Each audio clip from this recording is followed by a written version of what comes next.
Refresh optics कम्प्युटरद्वारे डोळे तपासणी। Address परिश्रम बिल्डिंग, गॅलेक्सी फोटो स्टुडिओ शेजारी, नवीन पोसरी रोड, मोहपाडा, रसायनी। टोपरा दत्तात्रय शिंदे।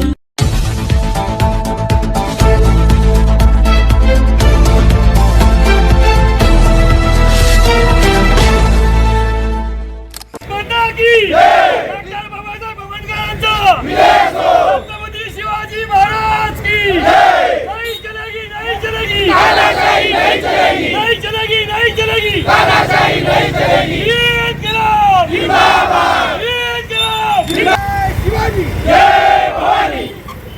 मोदी वीक है, इसलिए पेपर लीक है। नरेंद्र मोदी वीक है, इसलिए पेपर लीक है। धर्मेंद्र प्रधान वीक है, इसलिए आई नहीं चलेगी, नहीं चलेगी, नहीं चलेगी, तानाशाही नहीं चलेगी। इंकलाब जिंदाबाद, इंकलाब जिंदाबाद। नहीं चलेगी, नहीं चलेगी, तानाशाही नहीं चलेगी, नहीं चलेगी, तानाशाही नहीं चलेगी, नहीं चलेगी, नहीं चलेगी, तानाशाही नहीं चलेगी। वंदे मातरम, वंदे मातरम। भारत माता की जय, भारत माता की जय। दिल्लीमध्ये जंतर मंतर येथे झालेल्या विद्यार्थ्यांच्यावर अमानुष लाठीचार्जच्या निषेधार्थ जमलेला सर्व विरोधी पक्ष नेते, सर्व विरोधी पक्षाचे पदाधिकारी आणि ज्यांना संवेदना आहेत अशी लोक, आणि इथे संवेदना असलेलीच माणसं जमा झालेली आहेत। ज्यांच्या संवेदना मेल्यात ते घरामध्ये आहेत। कारण आजचा हा लाठीचार्ज जर पाहिला तर ह्या सरकारला, मागाशी कोणतरी म्हटलं की जनरल डायरला लाजवेल असं ते कृत्य त्याचं आहे। तर या सरकारला इथला शेतकरी संपवायचा आहे, या सरकारला इथला कामगार संपवायचा आहे, या सरकारला इथला विद्यार्थी संपवायचा आहे। पण जो विद्यार्थी या देशाचा पाया आहे, या देशाचा मूळ आहे, की ज्याच्या जीवावर पुढचं देश घडणार आहे, अशा त्या विद्यार्थ्याला संपवण्याचं काम या सरकारने केलंय। मग तिथं त्यांनी वयाचं भान ठेवलेलं नाही।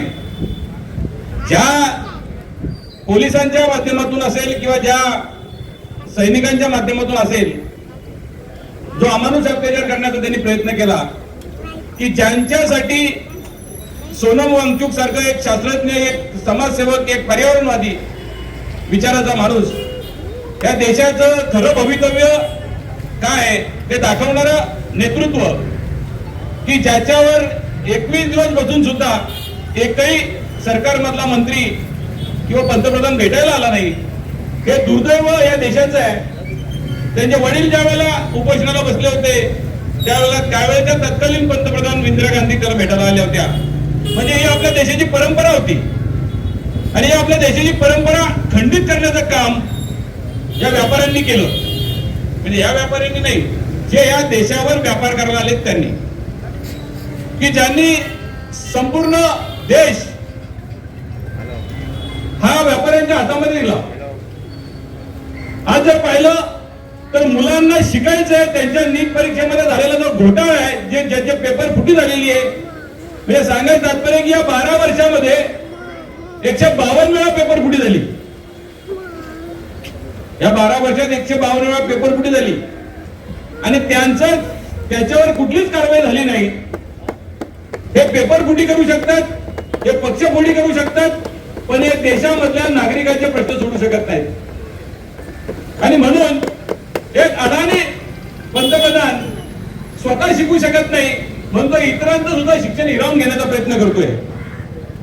त्याला दुसऱ्याला शिकून द्यायचं नाहीच आहे, पण अडाणीला मोठं करायचंय, कारण हा अडाणी आहे म्हणून। संविधानावर बोलणारे खूप लोक आहेत, त्यांच्या आर्टिकलचा अभ्यास करणारे खूप लोक आहेत। फक्त आम्हाला एवढंच माहिती की ज्या बाबासाहेबांनी आम्हाला अधिकार दिला, त्या अधिकाराच्या मार्गाने आम्ही शांततापूर्ण आंदोलन करत असताना तुम्ही ज्या वेळेला हा लाठी हल्ला करताय, ती परिस्थिती अशी की आपलेच नेते ज्यांनी हिंदुत्वाच्या नावावर मतं मिळवली, ज्यांनी देशाचं भलं करतो म्हणून मतं मिळवली, पण त्यांना सगळ्यांचा विसर पडला। कारण त्या जंतर मंतरवर गेलेला विद्यार्थी हा कुठल्या पक्षाचा नव्हता, हा कुठल्या एका जातीचा नव्हता, हा होता तो या संपूर्ण हिंदुस्थानातल्या शिक्षण प्रवर्गातला होता। इथली फक्त त्यांनी मागणी काय केली होती की बाबा ही शैक्षणिक अस्थिरता जी आलेली आहे, हा जो शैक्षणिक धोरण आहे तो कुठेतरी बदलायला पाहिजे. आता बदलण्यासाठी त्यांनी केलेला प्रयत्न होता आणि त्या प्रयत्नाला यांनी हरताळ बसलं. वागचूक असतील किंवा त्यांच्या पावलावर पाऊल ठेवून एक आपल्या महाराष्ट्राचं नेतृत्व उदय झालं. जेव्हा छोटी मोठी आर्थिक हे टाकणारी लोक, आरटीआय टाकणारी लोक म्हणजे कॉक्रोच सारखी आहेत. आणि अमेरिकेत राहून त्याच्या मनामध्ये विचार आला की आपण जर कॉक्रोच पार्टीच काढली तर मग यांची खुर्ची डॉमिनेट करायला किती वेळ लागेल. आणि मग त्यांनी इथं त्याचं सगळं सोडून तो भारतामध्ये आला. केवळ या तरुणांचं नेतृत्व करण्यासाठी आला की ज्या तरुणांच्यावर अन्याय झाला. 152 वेळा अन्याय झालाय. रात्रंदिवस डोळे फाडून अभ्यास करत असतात. लाईट गेली तर मोबाईलच्या उजेडामध्ये अभ्यास करत असतात. एखादी परिस्थिती नसताना पण तो अभ्यास करत असतो की ज्याला असं वाटतं मला परीक्षेत पास व्हायचंय. पण ज्या वेळेला परीक्षा देतो त्यावेळेला पेपर फुटीचं बालन ज्या वेळेला उभं राहतं त्यावेळेला त्याच्या मनामध्ये काय विचार येत असेल, आत्महत्याच ना. एवढ्या लोकांचे बळी घेणारा हा डायरच आहे. मग अशा लोकांना आज आपल्या समोर देशाचं नेतृत्व म्हणून ज्या वेळेला 12 वर्ष आपण जरा झेलतोय, त्यांनी ज्या वेळेला हे सगळे चोरून लपून दरोडेखोर चोर सगळे एकत्र घेतले आणि त्यांना चांगल्या माणसांची गरज राहिली नाही, त्यावेळेला कळून चुकलं की बाबा या देशाचं नेतृत्व हे एक अडाणी पण आहे आणि दुसरं हे तळीपार पण आहे. मग आपण तडीपारांनी अडाण्यांच्या नेतृत्वाखाली काम करतोय याचा प्रत्यय ज्या वेळेला जवाहरलाल नेहरूंचं एक भाषण आता सगळीकडे मला वाटतं हे होतंय, व्हायरल होतंय. त्याच्यात ते स्पष्टली बोलतायत की ऐसी स्थिति रह गई तो 75 साल के बाद भी ऐसा दिन आएगा कि एक अडानी अनपढ़ आदमी अपना नेतृत्व करेगा और फिर जाति के नाम पर बवाल मचाएगा. हीच परिस्थिती आता आहे. आणि आता आपण बघतोय की खऱ्या अर्थानं इथल्या तरुणांना दाबण्याचं काम त्यांनी केलंय आणि त्याचा निषेध होणं फार गरजेचं होतं. म्हणून आपण इथे सगळे जमले. कारण ही परिस्थिती आता नाही बदलली तर आपण कधीच बदलू शकत नाही. म्हणून तुम्ही आम्ही सगळे एकत्र आलात, त्याचा निषेध व्यक्त केलात. हा निषेध व्यक्त करणं फार गरजेचं आहे.